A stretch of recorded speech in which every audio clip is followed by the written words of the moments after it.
Hi යාළුවනේ. ඉතින් කොහොමද ඔයාලට? අද මම මගේ ෆස්ට් බ්ලොග් එක අරගෙන ආවා. ඉතින් ගොඩාක් කාලයක් තිස්සේ ආසාවෙන් කරන්න බලාගෙන ඉඳපු දෙයක් තමයි මම අද කරන්න ආවේ. අද මගේ ෆස්ට් බ්ලොග් එක විදියට මම ඔයාලත් එක්ක ගාලු කොටුව වටේ රවුමක් යන්නයි බලාපොරොත්තු වෙන්නේ. ඉතින් එන්න අපි යමු.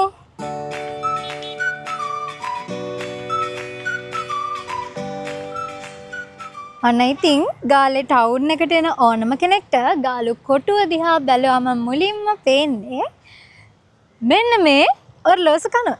දැන් ඇවිල්ලා ඉන්නේ ඔරලෝසු කනුව ළඟට. ඔයාලා ගිහින් තියනවාද කියන නම් මම දන්නේ නැහැ. හැබැයි වැඩි දෙනෙක් යන්නේ නැති තැනක් බලන්න තමයි අපි දැන් යන්නේ. එතන තියෙනවා මූන් ගැලරි එක. මම මේ ඉන්නේ මූන් ගැලරි එකේ එන්ට්‍රන්ස් එක ළඟ. මෙතන ටිකට් කවුන්ටර් එකක් තියෙනවා. ඒ ටිකට් කවුන්ටර් එකෙන් ටිකට් එකක් අරගෙන තමයි ඇතුළට යන්න තියෙන්නේ.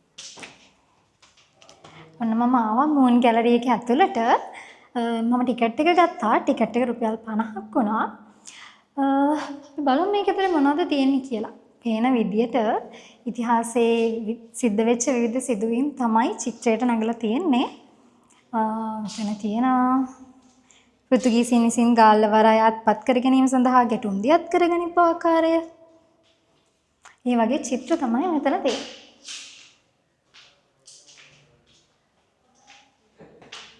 පෘතුගීසි ජාතික කොන්ස්ටන්තිනෝ හීසා විසින් කන්ද උඩට ආක්‍රමණය කිරීම.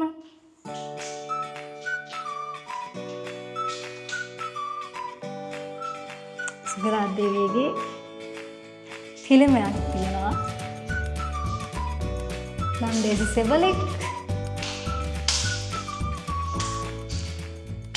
හිතුවට වඩා මේක ඇතුලේ ටිකක් රස්නේ. ඔරලෝසු කනුවත් එක්ක බින්ගයක් වගේ එකක් ඇතුලේ තමයි මේක තියෙන්නේ. මේ වෙලාවේ ටිකක් දවල් නිසා රස්නේ වැඩි. ෆෙඩරික් නෝර්ත් ආණ්ඩුකාරවරයාගේ පිළිරුවකුත් තියෙනවා මෙතන. මෙතන තියෙන චිත්‍රවල තියෙන්නේ බ්‍රිතාන්‍ය ජාතිකයන් ගාලු නගරය සංවර්ධනය කරපු විදිය. එතන තියෙනවා ගාල්ල කොටුවේ ලයිට් හවුස් එක ඉදි කරපු විදිය. එතකොට ජාත්‍යන්තර ක්‍රීඩාංගණය ඉදි කරපු විදිය.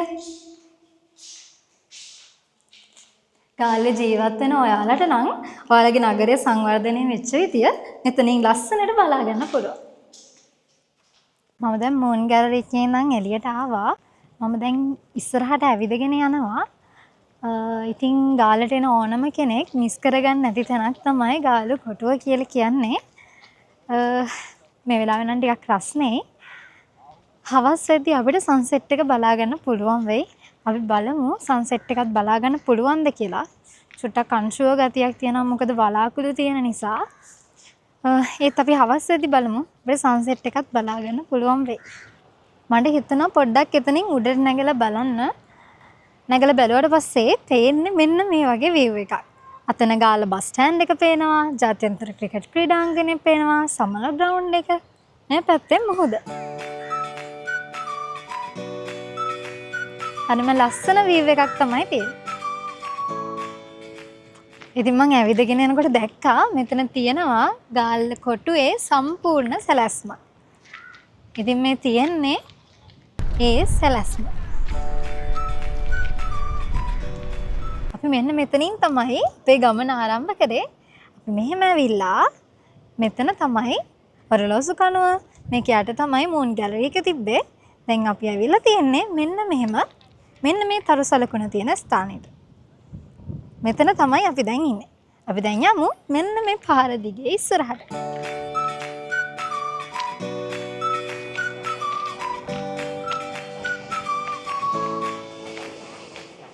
ඉතින් මේ පඩිපෙළ බහගෙන ආවට පස්සේ තියෙන්නේ ගාලු කොටුවට මුහුද පේන පැත්ත. ඉතින් දැන් තව ටිකකින් අපිට පුළුවන් සන්සෙට් එක බලා ගන්න. සිටි view එකේ ඉඳලා අපි දිගට ආවා. ආවට පස්සේ මේ පැත්තෙන් පේන්නේ මුහුද. තව ටික වෙලාවකින් අපි සන්සෙට් එක බලා ගමු. ඉතින් මම දැන් යන්නේ මේ ගාල්ලේ කොටුවේ අයින දිගේ. මේ පැත්තට ලස්සනට මුහුද පේනවා. කටිය නානවා මුහුදේ. අරහේ ඈත නැව් යනවා. පොඩි අය සරුංගල යනවා. අද වීකෙන්ඩ් එක නිසා කට්ටිය ටිකක් වැඩිපුර ගාලු කොටුවට ඇවිල්ලා තියෙනවා. ඉතින් මම දැන් ඉන්නේ ගාලු කොටුවේ තියෙන ආමි කැම්ප් එක ළඟ. මෙතන තියෙනවා ආමි කැම්ප් එකෙන් කරන කඩයක් ගාලු කොටුවට ආපු ඕනම කෙනෙක් ඒකෙන් කෑම කාලෙදි කියලා මම හිතනවා. ඉතින් ගාලු කොටුවට එන ඕන කෙනෙක්ට අඩුවට කෑම කන්න පුළුවන් කඩයක් තමයි ඒක. ඉතින් අපි මේ විදිහට ඉස්සරහට යමු.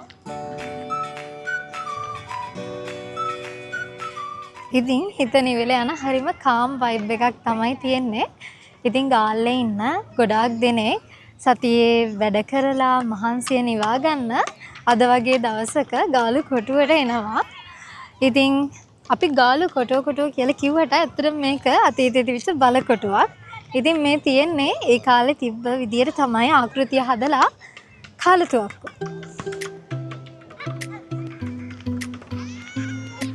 ඉතින් මේ පේන්න තියෙන්නේ ගාලු කොටුවට අතීතයේ තිබිච්ච ආරක්ෂාව තමයි. ඉතින් ශ්‍රී ලංකාව කියලා කියන්නේ ගොඩක් ජාතීන් ආගම් ජීවත් වෙන රටක්. ඉතින් මෙතන පේන්න තියෙනවා ගාලු කොටුවේ පන්සල ඒ වගේ මෙහායින් පේන්න තියෙනවා පල්ලිය. මෙහෙම දිගට ඇවිදගෙන යනකොට අපිට බලා ගන්න පුළුවන් මුස්ලිම් පල්ලිය.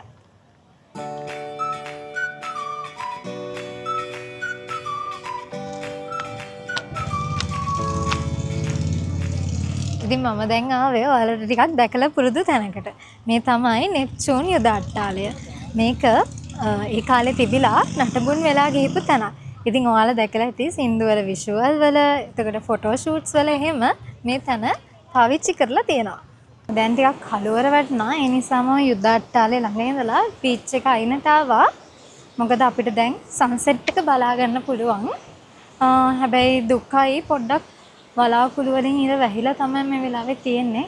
අපි බලමු තව ටිකක් හවස් වෙනකොට අපිට සන්සෙට් එක බලා ගන්න පුළුවන් විදියට.